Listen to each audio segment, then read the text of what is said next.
Alright, Shalom. Before I start, I'm going to give all praises to Yahweh, Bahashim, Yahweh Shai, Bahashim, Ruach HaKodesh. Double honors to the elders and apostles of Great Millstone. Peace, blessings, and salutations to all like the Akim wa Akwath, learning, teaching, and truth and sincerity. Alright, hey, I'm going to let this video play. I'm going to try not to interrupt it a whole lot until I at least let it play through one time. And I'm going to be getting the scripture to start. Alright, right here. Now, this guy is he's having a conversation with another Edomite, and as you can see from the title up top, it says the descendants of slaves were the lucky ones. And what you're going to hear in this video is the Edomite giving his reasoning why us so-called Negroes, Latinos, and Native Americans, why we should be happy that we were brought here as slaves, because we're getting to enjoy the benefit of living in America. All right, and I'm going to start with this scripture, y'all. You know, these devils, they want to escape the punishment that they have to face for doing what they did to us, and they will come up with any reasoning and sense of thought to do so, no matter how illogical or crazy it sounds. Imagine, you shoot a person in their chest, and as they're laying there bleeding, dying in pain, you tell them you should be happy because you were blessed to be shot by me. You should be happy. Psalm 73:8. They are corrupt and speak wickedly concerning oppression. They speak loftily. So the white man speaks loftily of our suffering. Meaning what? He makes light of it as if it was nothing. As if it was, things happen. Get over it, guys. So let's listen to this video. Listen to him speak loftily. The descendants of the slaves who were transported from Africa to North America, the descendants of those slaves today, they're the lucky ones. They're the ones who are sat in houses with iPhones, with PS5s, with Nintendo Switches, watching Oprah on the sofa, getting their benefit payments, driving around in their big truck. They're not still in Africa. I don't think there's a single descendant of a slave in America today who would find it preferable living in Africa, and that tells you how that has worked out as a better deal for them. And I'm sorry, y'all, I said I wasn't gonna pause it that much. So by his reasoning, because we're allowed to get on Netflix, play some PlayStation, order some DoorDash, and drive a car, our suffering was justified. All right. Now keep in mind, this modern day society, this way of living is non-biblical. And this way of living is adverse to the planet itself. Who says we wanted to be living like this? And that this should even be the right way to live? But that goes to show you his mindset, y'all. This is the man that we're dealing with.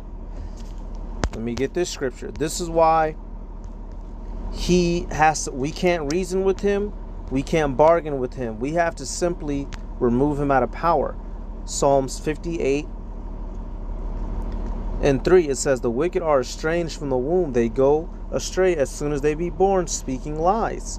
Their poison is like the poison of a serpent. They are like the deaf adder that stoppeth her ear. So right there, this man has poisoned us. He has broken us down, destroyed our families. And when we complain of this injustice, he stops his ear. Meaning what? He doesn't want to hear the backlash for his actions. So he'll justify himself by any means. Fucking crazy. You were a wealthy white person from a Western country, and you went to a poor or impoverished African or Asian country, and you brought back a 9-year-old sex slave to the United States, and they grew up to live in the United States. Would you say that was a lucky sex slave? They weren't 9-year-old sex slaves. And that's a reasonable question, and he goes to say, so, of course the guy doesn't really want to answer that question. He says, oh, they weren't 9-year-old sex slaves. But it is an undisputed fact, all right, that many, it's even in scriptures, Joel, the 3rd chapter, but it's an undisputed fact that many of us were used as sex slaves over here, but he doesn't want to acknowledge that, all right. Who's somebody you can look up for that one? Sally Hemings. Who was she? All right, she was literally Thomas Jefferson's sex slave. Let's pull that up real quick. Sally Hemings. Right, it says she was born when Thomas Jefferson was already 30. So come to find out, apparently she would have been 14 when he started sexing her up. Let me do this. Thomas Jefferson. This is one of the This is one of the founding fathers of America. Thomas Jefferson and Sally Hemings. How old was Sally Hemings when she slept with Jefferson?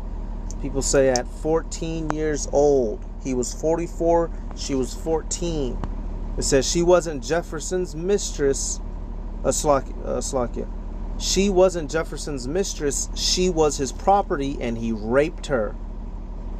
This is on the Washington Post. This is not conspiracy theory. This is an undeniable fact. So yes, many of our people were brought over here as sex slaves. That is undisputable. What scripture backs that up? All right, these motherfuckers are crazy, y'all.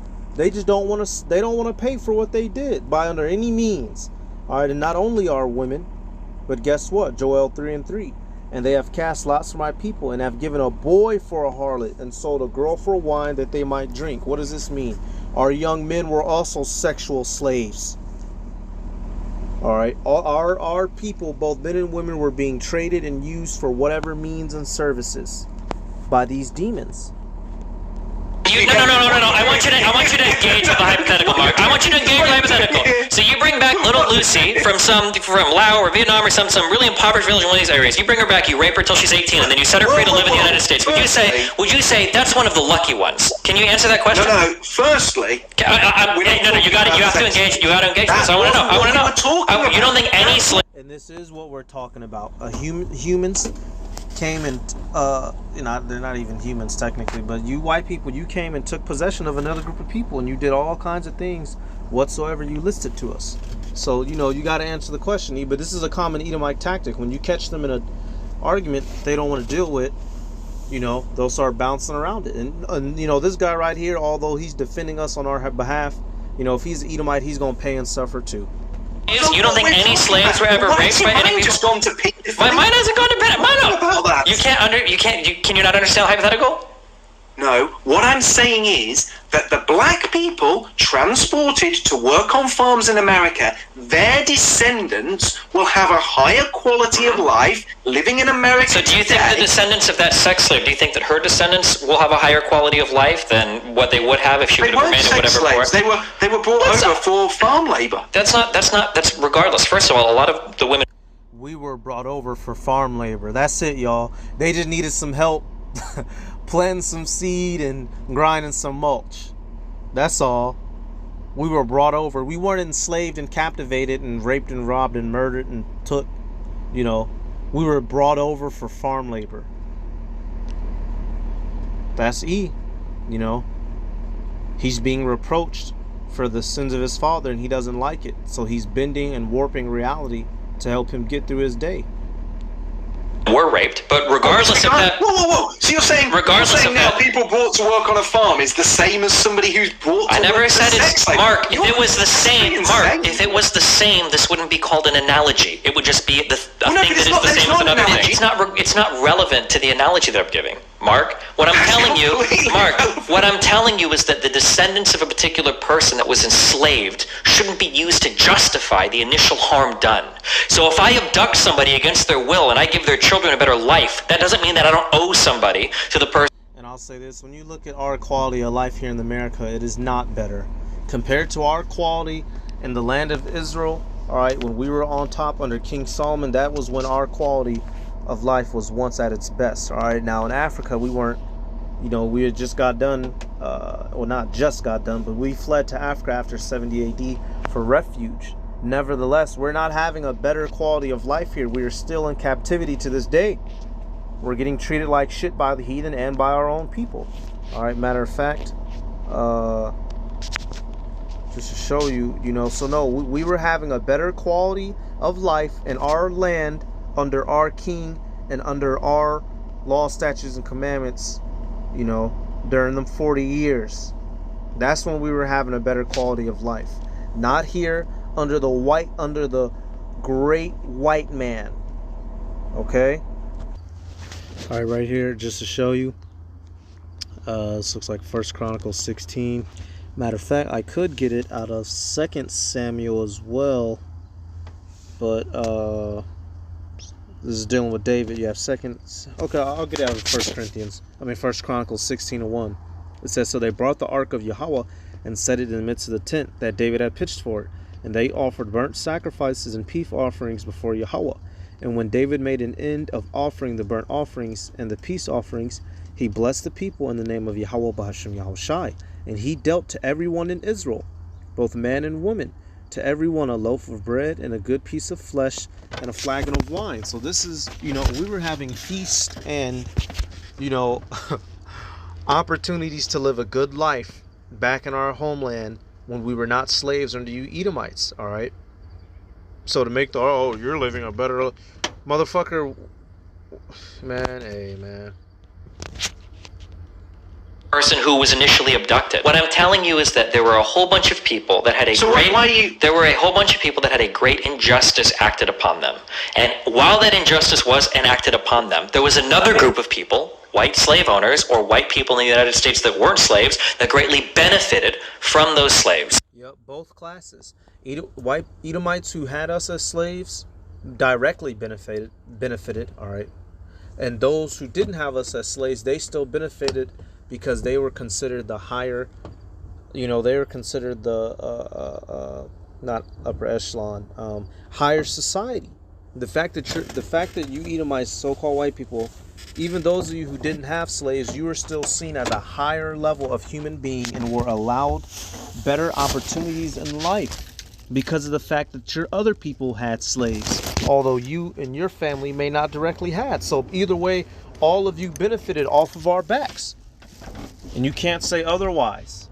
Now, it comes to be that wealth is often passed on from generation to generation, whether that's through direct transfers of wealth, or whether that's through assets like homes that have been in some people's families for over 100 years, or whether that's through inherited political power, like people like the Kennedys, or businesses, like people like the Rockefellers. A lot of these people could have never been black in the United States because our history wouldn't have allowed it, Mark. All I'm saying is that even if there are some black people that exist in the United States today that are better off than they would have been if they were born in Kenya or something, not all of them, doesn't he had to throw that in there, all of them. necessarily mean that initial thing wasn't a harm or a wrong that was enacted on somebody, and it doesn't mean that there wasn't a group of people that benefited from it. This should be pretty simple to follow. So basically, get over it, y'all. Basically, get your black ass over it and be happy we got you in America. Least we kill you. That's basically what it is. All right, that's basically what the ultimatum is. Be happy. What's that Cheerios commercial motto? Be healthy, be happy. That's what they want from a nigga. Well, no, we're not gonna be happy that we were made slaves here. Just because we get to get on airplanes to go travel and eat fucking ice cream that is killing us slowly doesn't mean we have a better quality of life here. But what this goes to show you, y'all, these are the conversations that these devils are having behind closed doors. This is how they think of us, which shows you their mindset. They feel completely justified in everything they do and say to us. This is why the police have no problems killing you. This is why Karens have no problem fucking with you when they see you out and about and you're doing something that they deem you shouldn't be. This is why, hey, this goes back to that ancient hatred, y'all. They simply don't like us.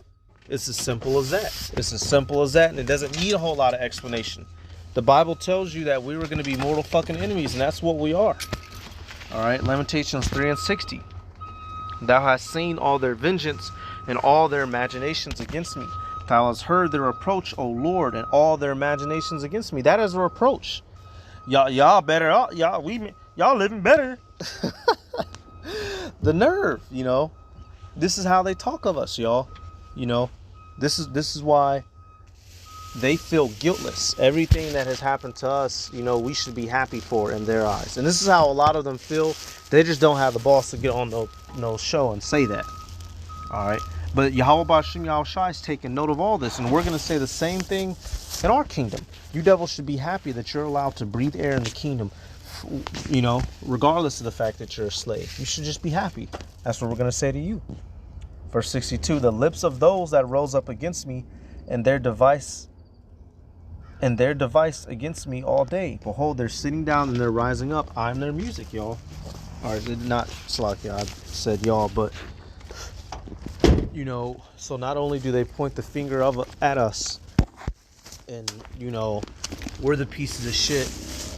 At the same time, we're their entertainment, and at the same time, we should be happy that they graced us with their magnificence of putting us in slavery. We should be happy, y'all. That's how they feel about it.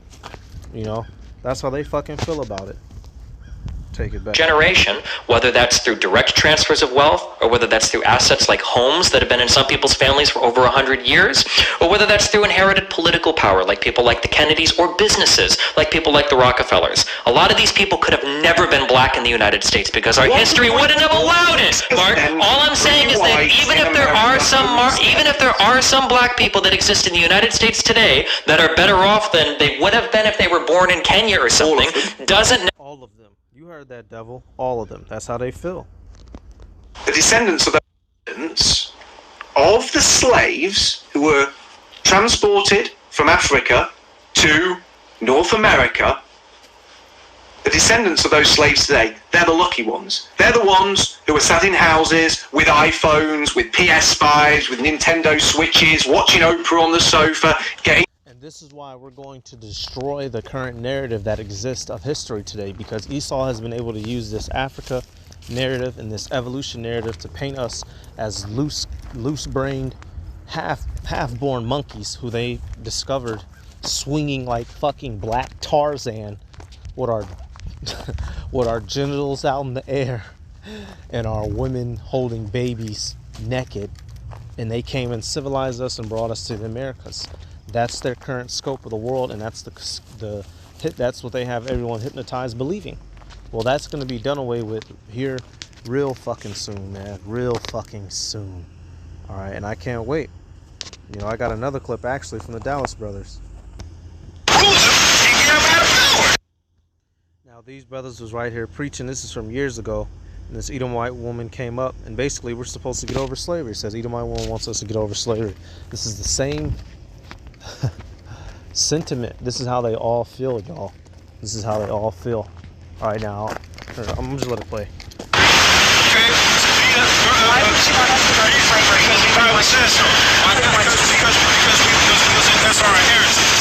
That's what it was promised. I understand. I'm fine. You understand? You know what? I wouldn't want you to go to slavery. You people saying sorry does not fix the current estate of our people. All right, you saying sorry does not magically make the crackheads go away. It doesn't magically make the prostitution go away. It doesn't magically make the fatherless homes go away. It doesn't magically make the so-called black on black crime go away. It doesn't make the poverty of Southern America go away. It doesn't make the reservations and the alcoholism and the suicide rates on those reservations going away. We don't want your apology. We want your souls. That's what we want now, baby. All right, and this is how we know who he is, because he has to deal with that shameful past of his people, and he doesn't like hearing about it nor dealing with it, so he wants to shut us up. But that's not happening, big fella. You did the crime, now you got to do the time, big fella. Sirach 41 and 5, it says the children of sinners are abominable children, and they that are conversant in the dwelling of the ungodly. So they're abominable children. And it says what? They that are conversant in the dwelling of the ungodly. So it's not like they didn't repay us back and they do good by us. These people still talk down on us. They still have us in the land where they've taken us captives, and they still rule over the land that they've taken us captive out of. They haven't repaid us and given us back proper. All right. It tells you in Exodus, and we're going to get to it too, in Exodus, the 21st chapter, you know, you take a person as a slave you take a person into captivity wrongfully, you're supposed to get put down. All right. That's in the law. Verse 6, it says the inheritance of sinners' children shall perish, and their posterity shall have a perpetual reproach. The children will complain of an ungodly father, because they shall be reproached for his sake. And that's what we're seeing Edu. He's complaining because all the smoke has cleared, and it's now being shown what type of person he is, and he doesn't want to deal with that reality. So he wants to cry and scream that we're all the bad guys, but he's the bad guy.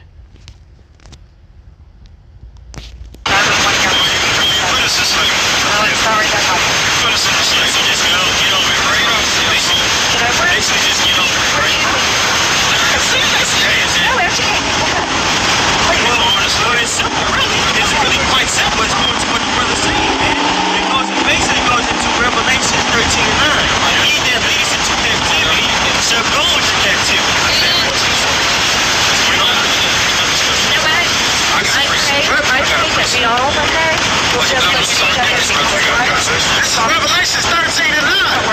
Any man, hold on. Y'all make this about color. Because we understand through the Bible that the Lord only made nationality. But what I'm saying is you so-called white people, y'all created that thing in the earth. Y'all classifying people by color. You so-called white. I'm saying that because I'm saying that because that's what you understand. I understand that the Bible talks about nationality. You don't know what my Most likely, your biblical nationality is you're from the nation of Edom. I'm only saying that because if I said Edomite, you wouldn't know what the hell I was talking about. Sure I do. Okay, what's an Edomite then? Edomites. You know what? I was raised in the church. What does that have to do with anything? Answer the question. Whatever. You just filibuster. Okay.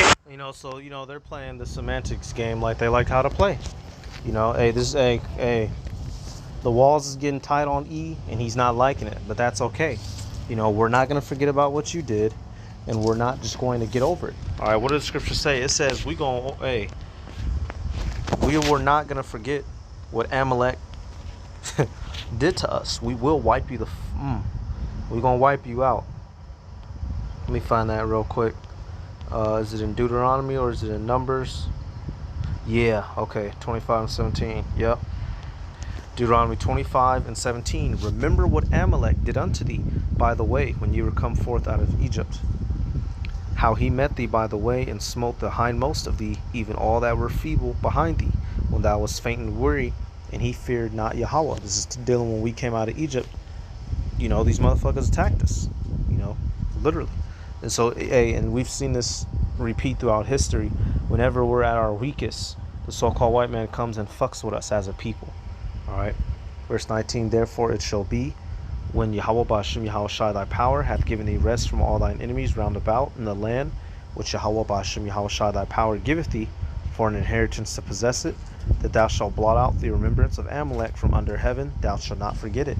And this is going to be coming very soon when we receive the kingdom of heaven, and you know the elect men are given that spiritual power, and Yahweh Shai returns. We're going to accomplish this, all right. And after that 1,000 years of slavery, which is going to be oh so beautiful, all right. Trust me, you Edomites are going to love. You're going to love serving us. You're going to love dying daily, working till your hands bleed, working till you pass out and your hearts explode in your chest. You're going to love it, all right. And you're going to truly be lucky to have said that you are our slaves. We're going to wipe you the fuck out. All right, plain and simple. Anything like that was created. The key point being, the Lord told us, that's in the book of Deuteronomy, so that's in the law. It says, remember it. God commands us to remember what you've done to us. You motherfuckers. White people destroyed it. White people don't care about you. How do we change? White people don't say you gotta go. That's how we gonna change. That's what we're telling you. And it says, how do we, she's saying, how do, so everything is all our fault because we're talking about it. So things aren't changing because we keep bringing it up. You know, it's our fault. You know, fuck out of here. You gotta take the wicked ruler and get him out of power. That's how you gonna change it. Yeah. So give me Revelation 13 and 9. See, this message is not for you Edomites. You're not. You know what? Any man have a man. He that leadeth into captivity shall to captivity. Again. He that leadeth into captivity shall go into captivity. Go ahead. You know what? I look at He that killeth. But it just said he that leadeth to slaughter for his children.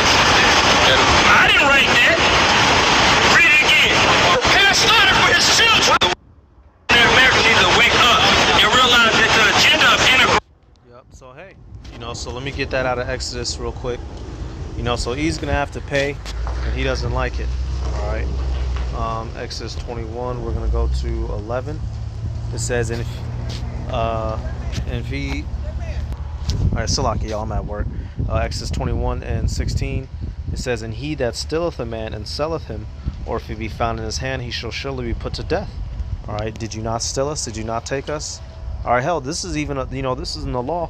We can't do this to ourselves. We can't just up and put another Israelite man into slavery for no good reason. All right. Now you had servants, you had, you know, handmaids and whatnot, and that was lawful. But even them, you couldn't just do us, the Israelites. We couldn't just do our own people bad. And what's the proof of that? You go to this, right? Exodus 21 and 26. And if a man smite the eye of a servant, or the eye of his maid, that it perish, he shall let him go free for his eye's sake. And if he smite out the manservant's tooth, or his servant's or his maidservant's tooth, he shall let him go free for his tooth's sake. So this law is even dealing with us, the Israelites, how we weren't allowed to abuse and mistreat our own brethren when they were servants.